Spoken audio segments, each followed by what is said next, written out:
Paging all tech docs. Clinic is open if your technology has a fever, your network is short of breath, or your system just stopped responding. You're in the right place. Here we diagnose digital disorders, troubleshoot stubborn symptoms, and prescribe real-world fixes for modern tech problems.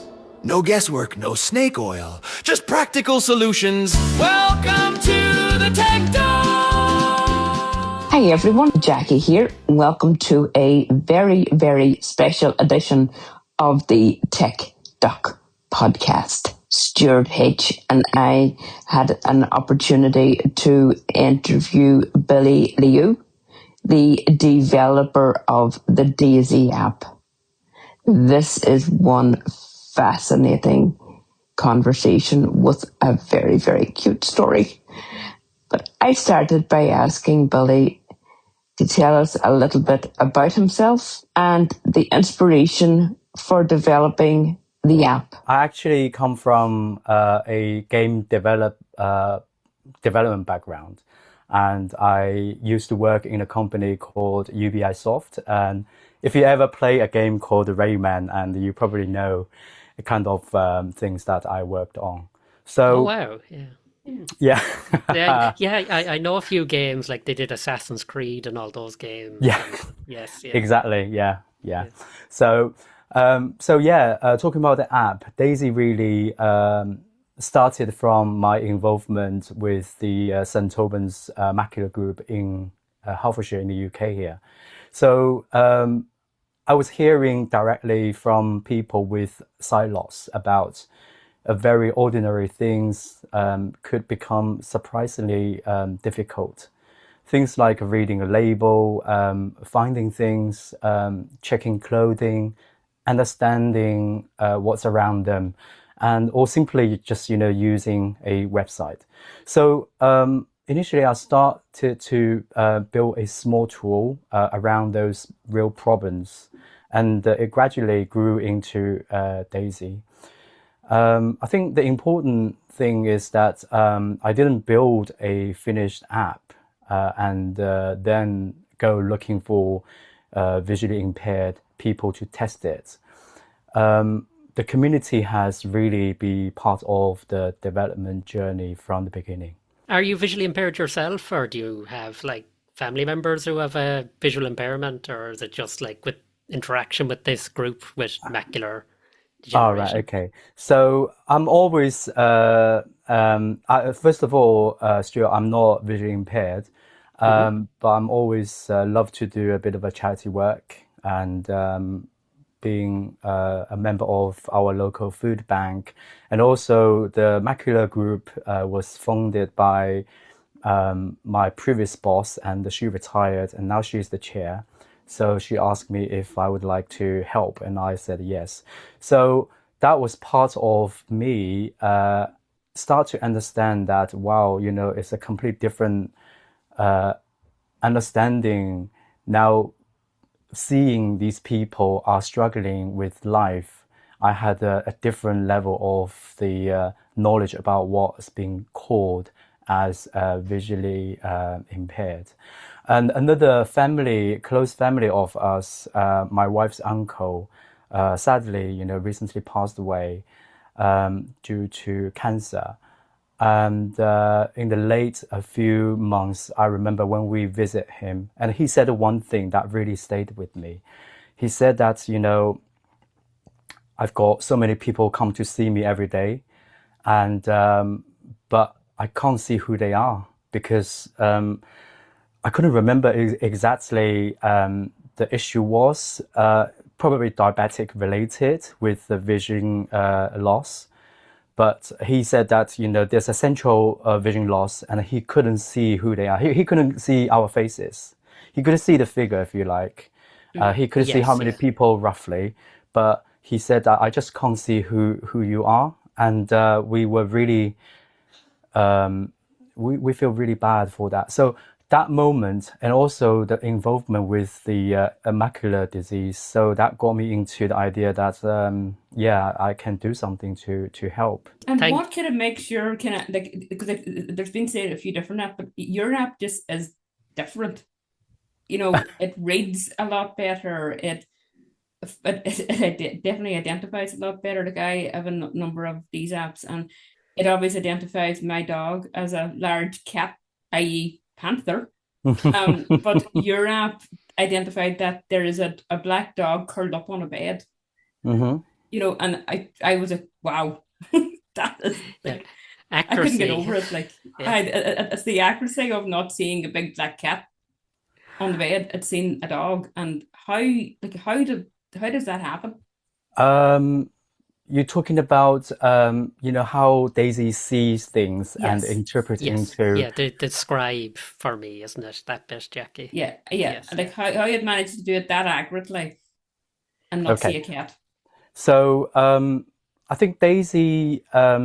First of all, it's all these kind of you see hundreds probably nowadays like AI imagery analysis app. Basically, it's powered by AI models, either ChatGPT or Claude or Gemini these days. So AI has the ability to see the image or the video and be able to analyze it into a human language and to describe the way that we understand. That just sounds really simple, but involves quite a lot of fine tuning, able to understand how the AI work, and you need to tell kind of like programming the AI what to say, what not to say. I'll give you one example. One day we did a demo of I don't want to name that app. It's very, very famous app for the community. And Yeah. we No, just that's fair demo enough. That's fair enough. Yeah. Yeah. we just demoed it to how brilliant this technology is. You can just simply put the camera viewing to anywhere, point anywhere, and the app will tell you what they see. When we put that camera facing to the audience, so the camera says that the app says that I see a group of old people. Oh God. So that kind of thing, we being a developer is not only choosing the most advanced technology. Also, you need to understand a human, understand what the receiving end's feeling, especially people with elderly and people with vision lost community. You need to understand the impact of language because that's the sense they get because they lost part of the sense, and listening is another. It can be quite sensitive. So one of the example, like Daisy has got a feature called appearance check. So basically, this is just for anyone who couldn't see and probably live on their own and wants to do a quick appearance check before they go out for a meeting or appointment. So Daisy can tell, if their hair is all right, your glasses are tilted or level, any mark on your shirt. So we need to make sure that the AI is not being judgmental on people's appearance. Just do not comment on people's appearance. Only comment on the practical bits where the user wants. I don't want to create an app like a hot or not, if you see what I mean. Yeah. Yes. Exactly. Exactly. So Yeah. that kind of thing that makes Daisy very special. It's where almost all of the features that came from the community's idea. I may show you a screenshot of the first version of Daisy. It's really, really different and really, really different from what you see now. Yeah. We receive feedback almost every day, morning when we open the email. There's a lot of email coming through from our Daisy community, Daisy users. And some of the ideas are brilliant and some of the ideas are crazy. And I quite kind of like these crazy ideas and always give us inspiration about, yeah. What's the craziest one? I think I sent you a crazy one of dog poo. Yeah. And Well, some I'm not crazy surprised by idea. that, Jackie. Yeah, some idea is quite emotional. For example, like this is not via email. It's actually from a gentleman from my local community group, macular group, and he misses his granddaughter a lot, Ruby. He told me that every time Ruby sent him a audio WhatsApp message, that made him a day. And he was just kind of like joking that if Daisy can speak with Ruby's voice, and everyone laughed at that time. But when I went home and I thought, yeah, what if? So we now have this feature that you can create your own voice in Daisy app.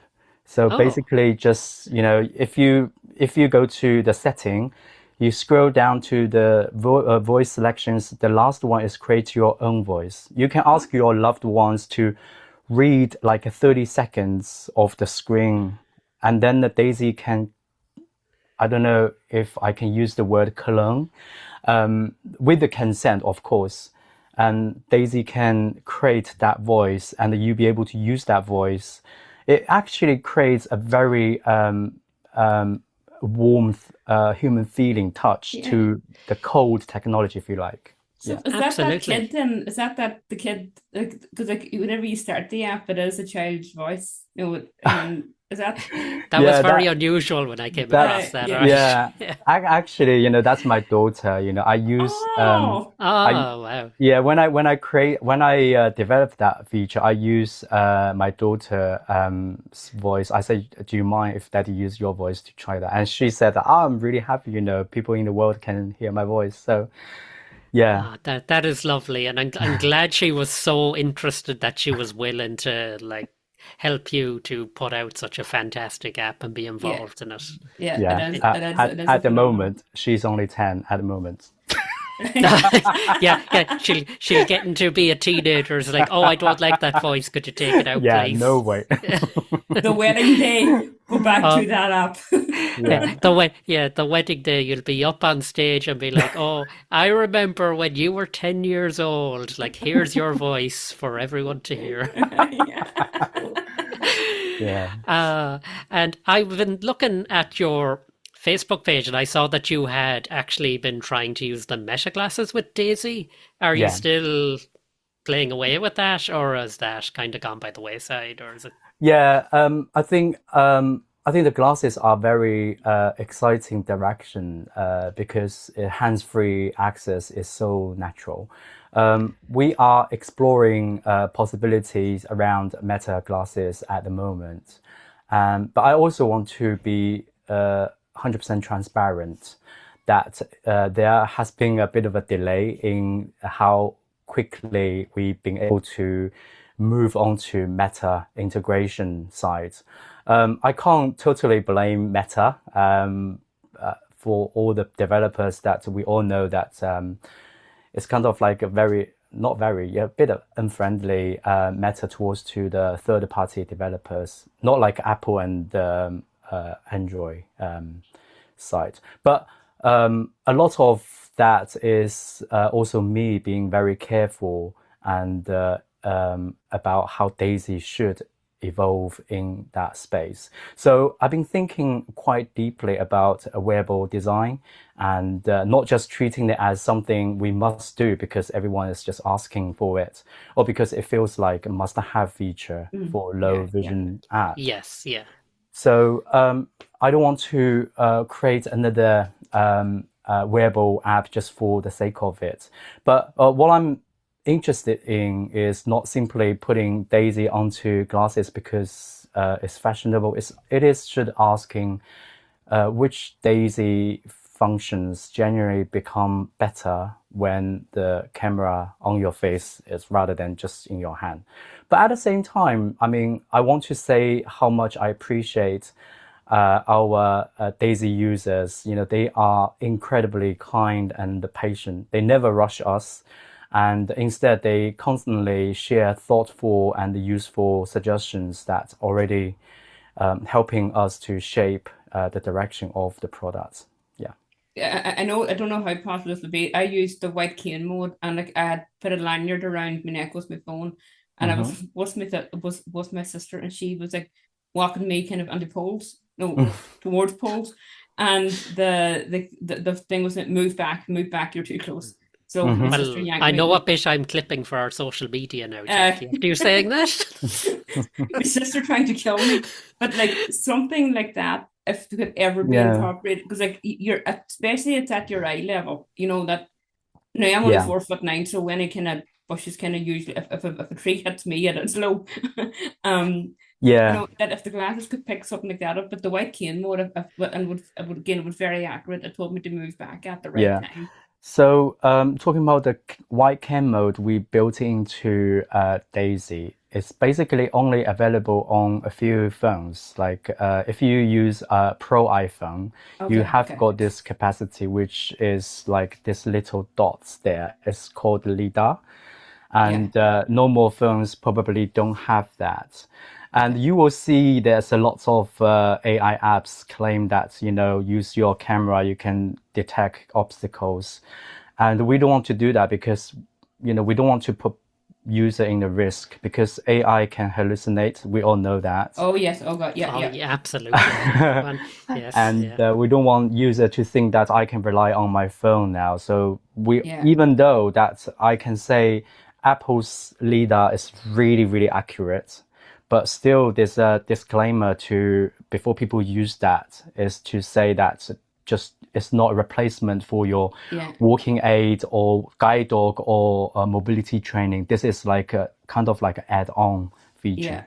Yeah, because that's something we would share with people as well. It's not going to be the be all and end all. You can't walk down the street now and ditch your dog with your cane, Yeah. and this app's going to tell you where to go.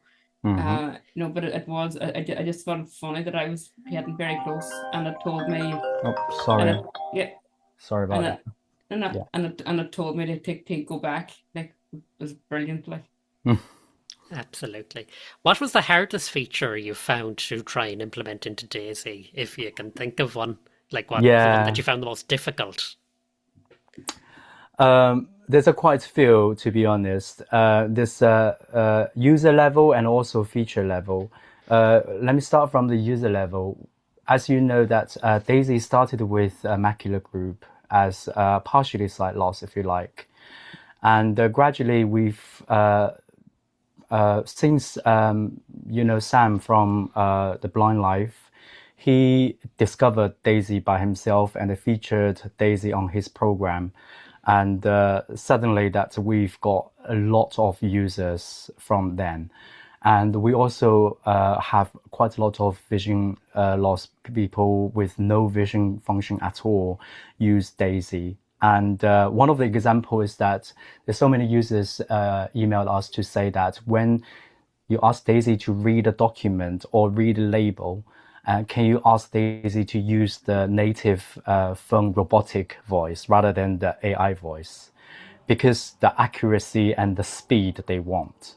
I mean, for people with experienced voiceover users, they be fine with that. So we changed that, and we got email from people like saying, "Oh, I don't like Daisy now because you changed the voice to this robotic voice. We don't like it." So it's kind of like a judge, there's a balance to please everybody in the way that how to go forward for that.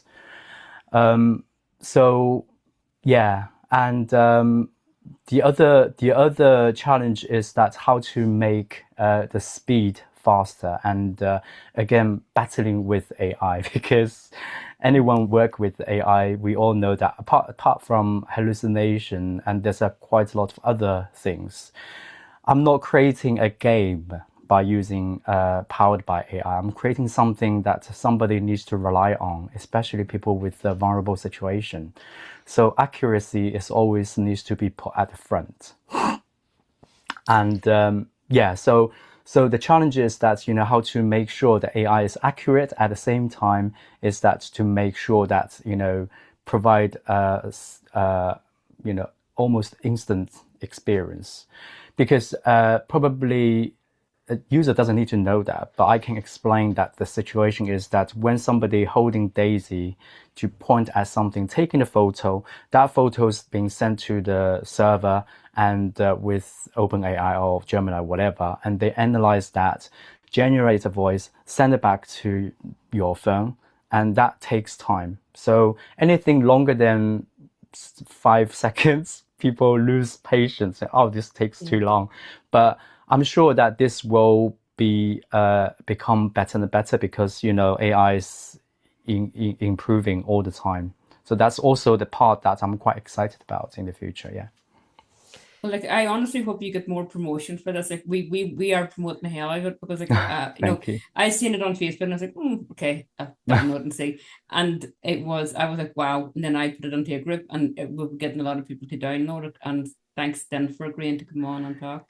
Yeah. Really Thank you hope that very it does much. get more. Yeah, thank you very much for that because I mentioned that as a as an independent developer, we don't have big budget for marketing. So, but also, I'm really proud to say that we've got almost 10,000 users now, only in the past 3 months. So it's still quite new, and almost every single user came from another person recommend Daisy to them. There's no commercial promotion whatsoever. And the other thing is that I don't feel comfortable to bombard people on the Facebook group, especially if there's some like substantial features that we want to introduce to the user, we will do that. But I'm not gonna, like bombard with, ads or stuff. Yeah. Yeah, that makes sense because it's a balance that you have to draw. Like you don't want to absolutely annoy people to the Yeah. point where they're like, no, I'm not. I'm going to ignore you out of spite, kind of. So where do you think Daisy will go in the future? Do you have a roadmap for future development of the app, or is it just kind of as features are suggested or as you think of something, or is there an actual concrete plan? So for the future, yes, I think actually I hope Daisy becomes simpler and not more complicated. As I said, that AI makes very tempting to keep adding features because technology, allow us to do that nowadays. But every new button creates another decision for the user. So my long-term goal isn't for Daisy to have 500 clever features. It is for somebody with sight loss to be able to say what they need and to get help with the minimum possible friction. So mobile will continue to support everyday independence. I'm talking about Daisy mobile app.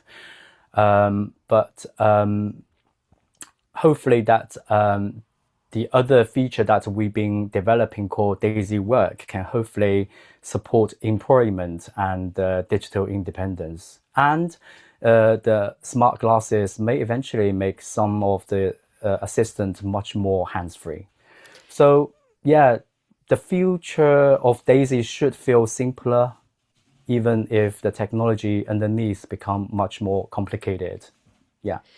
You mentioned Daisy Work there. Do you want to tell us a bit about what that might be, or do you want to keep that a bit quieter for to keep the That's surprise? fine. So yeah, what Daisy Work really is about a different problem. Using computer for sight loss can be incredibly powerful. So, but it can also involve a huge amount of learning, screen reader commands, headings, links, shortcuts, forms, changing website structure, and so on. So Daisy Work is an attempt to put a simpler conversational layer over web tasks. So instead of having to know exactly where the particular button is, you might just say, take me to BBC website, found the weather, search for Glasgow, or fill that form for me. So Daisy helps carry out the mechanics, if you like, while the user remains in control. So, but also that's quite important. I want to say that I do not see Daisy Work as replacing JAWS or NVDA or VoiceOver. These are brilliant software. It's already used by hundreds, 10,000 people. But experienced screen reader users are incredibly, fast with these tools. But I'm more interested in the person who has recently lost sight, has limited IT confidence, or simply want to remove some of the clutters from a particular task. So yeah, that reminds me that one of the Daisy users told me that she hasn't been able to book a train ticket for the past 5 years to see her daughter in Leeds. And I know for us, it's easy just filling a form, but these are kind of things I mentioned in the video, that is climbing a mountain for sight loss people. So the goal of Daisy work isn't to replace the screen reader, it's to reduce the number of things that the user has to think about. Eventually, helping people to feel independent and remain in employment or back to the employment. But I know Daisy is kind of built for, say, people with blind or vision impairment, but that Daisy work sounds it could really work for someone who maybe has dexterity issue with their hand, or can't use a mouse, can't use a computer properly, that they can speak and control the computer that way. Yeah, absolutely.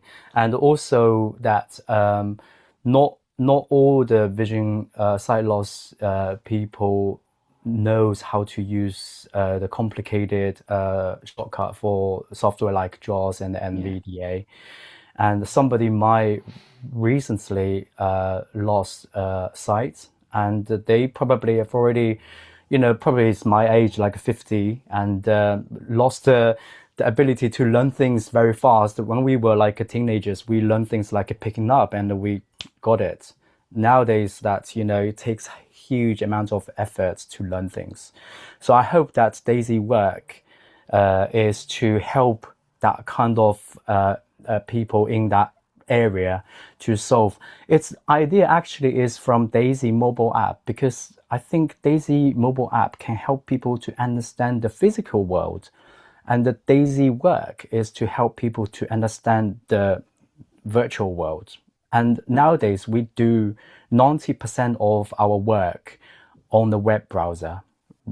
I mean, Google Docs, shopping, online banking, book a ticket, everything is based on the web page. So it's that kind of idea to get rid of all the complicated things, and to help users to be able to use a web page again, to use their laptop. Probably they've been, abandoned in the corner for many years. Yeah.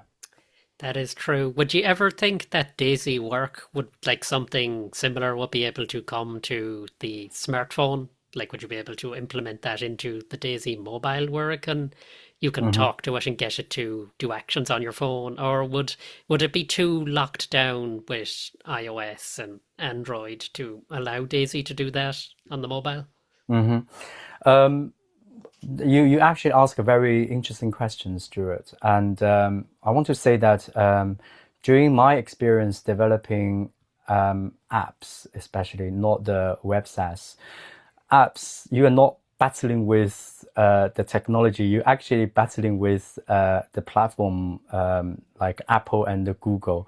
They have very strict privacy regulations, what you can access, what your app can read. I mean, for example, somebody say that, oh, can Daisy help me to open my WhatsApp? Technically, I can, but it's not shippable, because Apple will reject that, because that rule is not applied for a third party app to control other apps or control, having said that, you might want to fill that out, but Apple, they do that. That tells a lot. Yeah. But so the possibility is there, and it probably is not there right now, but while we're developing along the journey, and we will see there's a need there. And probably you're right, that's the area that we can look into that in the future. Oh, wow, that just sounds so amazing. So I think that's all the questions I have. Jackie, do you have any more? No, I'm the same. But again, I want to thank you so much for doing this interview. We are honored to actually have you on our show. Because your app is amazing, and the very best of luck for what you're going to have in the future with it. Absolutely, and you're always welcome back if you ever want to come back and talk to us again in the future. So, just get that in there. Thank you so much. One thing I want to mention that, and kind of like a tribute, where the name Daisy come from. So, the name of the Daisy, there's actually a very personal reason for the name. So years ago, while we were away on a holiday, and we found a tiny kitten who was blind, and we never really knew what had happened to her. So we think that she might have a tiny bit of an amount of the vision, but essentially she couldn't see. So we adopted her and called her Daisy. She was such a sweetheart, and even though she couldn't see us, she gave us incredible amount of affection and trust. So she never seemed too defined by the fact that she was blind. She just adapt and go on life. So sadly, but she passed away, but she's always stayed with me in my heart. So when I needed a name for the app, Daisy felt right, and it's a small tribute to her. And I suppose that in a strange way that she's still helping people right now. That is absolutely, that is amazing. That is honestly the best story for naming an app that I have ever heard. The same as that. Oh, that's so lovely. That is absolutely amazing, and thank you for letting us know that. That has put a smile on my face. For the rest of the day now. Thank you. The very same as that, and a lovely way to end the interview. That is fantastic. Thank you so much. Thank you for the opportunity.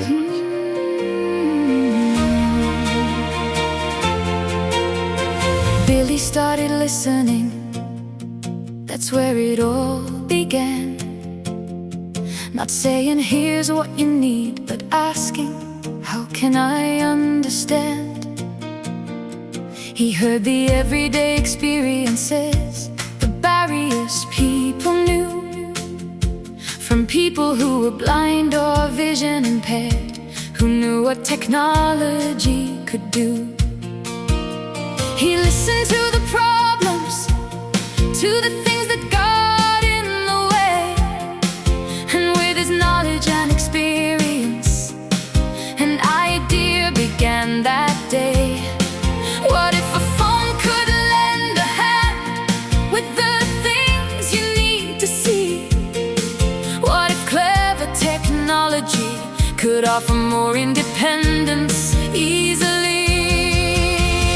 Daisy, Daisy, tell me what's around. Help me with navigation. Help me get around. Find the thing I've lost again.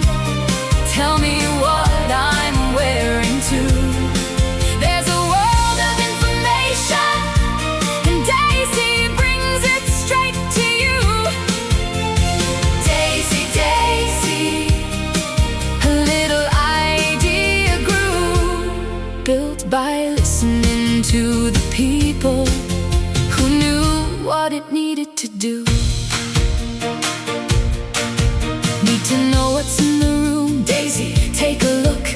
Wanna read some information, a letter or a book. Need a little help with navigation, or to know what's up ahead. Ask Daisy for assistance and hear the answer read. Looking for your missing keys that vanished into space.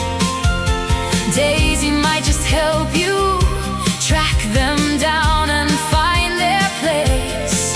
And when you're getting ready, wondering if your clothes look right, Daisy can describe them when you cannot rely on sight. Daisy, Daisy, tell me what's around. Help me with navigation. Help me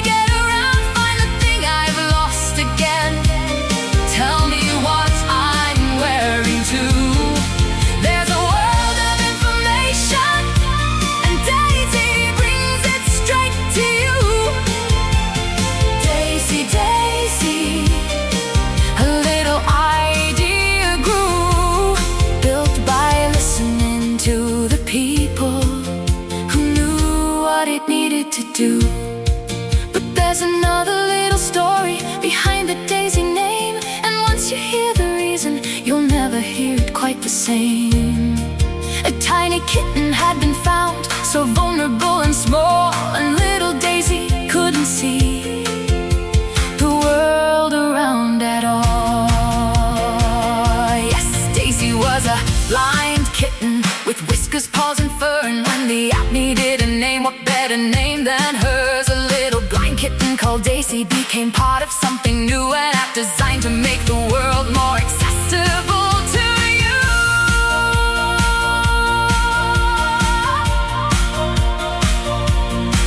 So here's to those who shared their lives, spoke about what they need, and here's to Billy listening, then turning words to deeds. Because the cleverest technology doesn't start with what it knows. It starts by asking people, then listening as it grows. From finding things to navigation, from clothing to what's near, a question asked through Daisy can bring an answer to your ear. Daisy, Daisy, tell me what's around. Help me find what I've been searching for. Help me get around. Describe the world that's in front of me. Tell me what you find. Technology designed to help with accessibility in mind. Daisy, Daisy, a little idea grew from listening to lived experience and asking, what can we do? And behind the name is Daisy, a little story worth recalling, a tiny kitten who couldn't see, gave a name to an app that helps people understand